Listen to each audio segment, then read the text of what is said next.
श्रम्भेश्वर महादेव, जो व्यक्ति पथभ्रष्ट हो जाए, जैसे मदिरा के नशे में पड़ गया, कहीं जुए में पड़ गया, कहीं मांसाहार में पड़ गया, कहीं व्यसन में पड़ गया, कहीं गलत काम में अगर कोई जा रहा है, तो श्रम्भेश्वर महादेव के नाम से काली तिल भगवान शिव को समर्पित करी जाती है।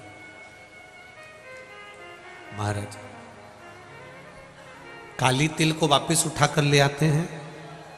उसी काली तिल को जो मदिरा का नशा करने वाला होता है या जो गलत व्यसन में डूबा हुआ होता है, उसको वो सुबह के समय अगर नहीं खाता तो भोजन के साथ उसको दिया जाए।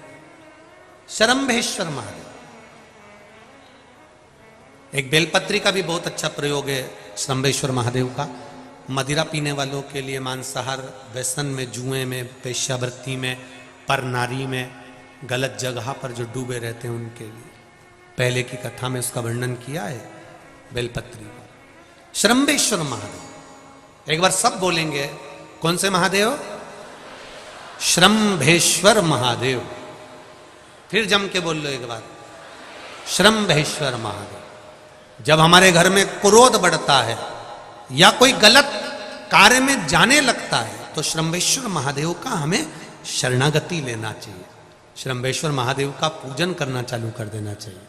कई लोग कहते महाराज जी ये श्रम्भेश्वर महादेव का मंदिर कहाँ मिलेगा, हम कहाँ पूजन करने जाए? कहीं नहीं जाना, तुम्हारे घर के पास में जो शंकर जी का मंदिर है वहीं जाओ, उसी देवालय में, उसी मंदिर में जाओ। श्रम्भेश्वर महादेव के नाम से जल चढ़ाना प्रारंभ करेंगे। वो जल जो गलत संगत में पड़ा हुआ है उसका आचमन कराना प्रारंभ करेंगे। अपने आप उसकी धीरे धीरे बुद्धि सुधरना प्रारंभ हो जाएगी। ऐसा श्रम्भेश्वर महादेव का है। कुछ स्थान हमारे यहाँ पर बड़े सुंदर सुंदर स्थान निश्चित किए गए हैं। जैसे कैंसर आदि के मरीज के लिए हम लोग पहले भी कहते हैं कि त्रिजुगी नारायण का जल बड़ा महत्व रखता है। जिसका शरीर या जिसको एक पत्र आया है कि किसी को मिर्गी का झटका आना चालू हो गया था। अब पत्र ढूंढेंगे तो समय थोड़ा लग जाएगा। जिसने लिखा है उसके स्मरण में होगा। जिसने भी लिखा होगा कि बीमारी के चलते चलते फिर मिर्गी आना चालू हो गई।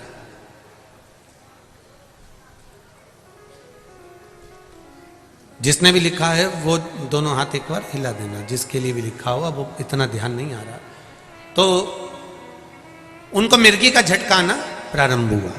अब मिर्गी का झटका आना प्रारंभ हुआ, कई महीने निकल गए, मिर्गी के झटके ही बंद नहीं हो रहे।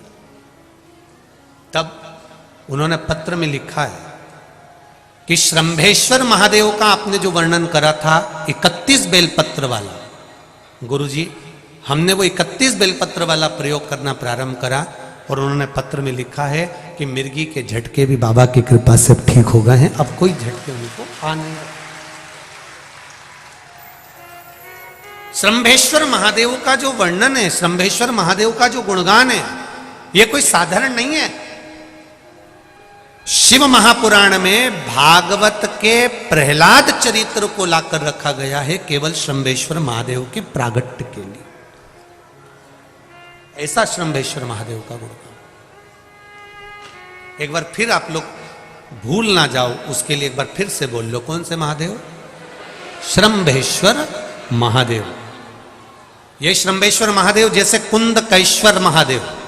कुंदकेश्वर महादेव का क्या काम है? माता पार्वती ने बिदल उत्पल को मारने के लिए जो कुंदुक फेंका था, वो कुंदुक भगवान शंकर के पांव में जाकर गिरा था। तो शिव जी का नाम कुंदकेश्वर हो गया था। जब हमारे यहाँ कोई दवाई नहीं लगती शरीर में, कोई कैंसर जैसा रोग हो गया, किडनी लीवर का रोग हो गया या बीपी शुगर का रोग हो गया, शुगर लेवल में नहीं आ रही है, तो आप शंकर जी पे से जो बेलपत्र ला रहे हो कुंदकेश्वर महादेव के नाम से लाओ। दवाई खाओ, डॉक्टर को दिखाओ, सारी जांचें कराओ, डॉक्टर के अनुसार चलो, डॉक्टर जैसा बताए वैसा करो, पर उस दवाई को भी शिव जी से कहकर कि बाबा कुंदकेश्वर महादेव का नाम लेकर उस दवाई को भी हम कुंदकेश्वर महादेव का प्रसाद समझकर पाना प्रारंभ करो, धीरे धीरे आराम लगना प्रारंभ होगा। कुंदकेश्वर महादेव रोग मुक्ति के लिए होते हैं और श्रंभेश्वर महादेव, बोलो बोलो जरा जम के, व्यसन की समाप्ति के लिए।